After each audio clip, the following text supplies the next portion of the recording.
Now, as we mentioned, Gadhafi's body is now in Misrata, you see here, after traveling from Sirte. Let's bring in Adrian Mung, who's live for us there right now. Adrian, what is the latest on the ground? Well, it's still very tough to get confirmation of what's happening with the body. We've heard at various points it was either taken to a morgue or a mosque, and we're still trying to pinpoint information about that.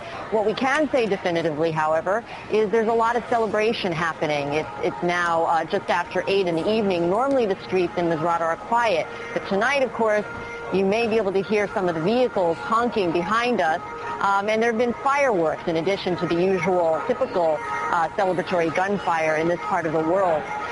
We can also hear children on the streets shouting Allah Akbar, God is great. And earlier today we saw lots of women as well lining the streets when we were driving back in from the road to Sirte, cheering at this news that Gadhafi had been killed.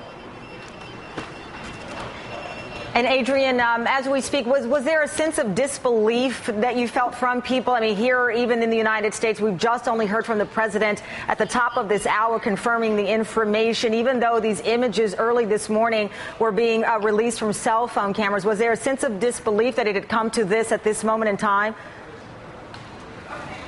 No, I have to say we didn't get a sense of disbelief. I think there was a lot of joy and relief. But it has been fairly characteristic from what we've seen here in Libya that a lot of information runs initially on rumor and word of mouth, and then people sort of accept that.